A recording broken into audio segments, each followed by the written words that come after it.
From the weather team you can trust, here's Chief Meteorologist Eric Sneidel. All right, so we're going to get a few points here right off the top. If you are somebody who has somewhere to be over these next few hours tonight, you've heard about the snow, you've heard about the cold.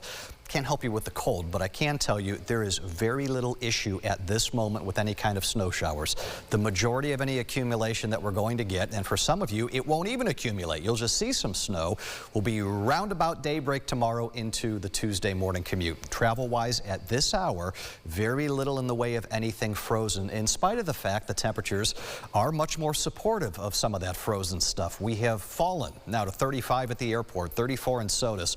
Colder numbers across high elevations off to our south. It's an important point to make here. In terms of accumulation tomorrow, it will likely be those higher elevations that stand the relatively greatest chance of getting some actual accumulation, because the higher up you go, the colder it gets. So how cold are we talking tomorrow morning? These are brand new model numbers for wind chill, not air temperature. Those will be in the 20s, but the feels like.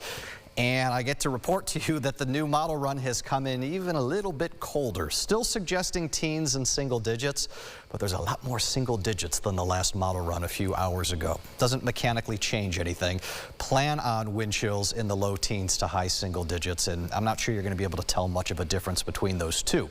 I will also make mention that we've got one more very cold night headed our way. That'll be Tuesday night. Wednesday morning, air temps and wind chills will be similar. This is a two-night affair with wintry temperatures, and then we will start to break out of it in a big way. Satellite and radar right now, you've got streaks of some maybe lake-enhanced snow across the eastern extent of Lake Ontario. That's not so much lake effect into the southern tier, but still snowing at a pretty good clip there across parts of Steuben County. The overall mid-level pattern out of this, you could see that overall U shape here. This is a trough of low pressure swinging on by. Ahead of these troughs, the winds are out of the south. Behind them, the winds look like that. And the streaks of lake effect snowfall from Lake Superior toward Lake Michigan, eventually getting into Lake Huron, showing you that's a northerly wind flow. That's us tomorrow morning, and that's where our snowfall will start to make a cameo. How much are we talking by the morning's end? Anywhere from it doesn't stick at all to maybe a dusting on the higher end in a few spots, not everybody but a few spots, maybe an inch or two, and it will favor grassy and elevated surfaces.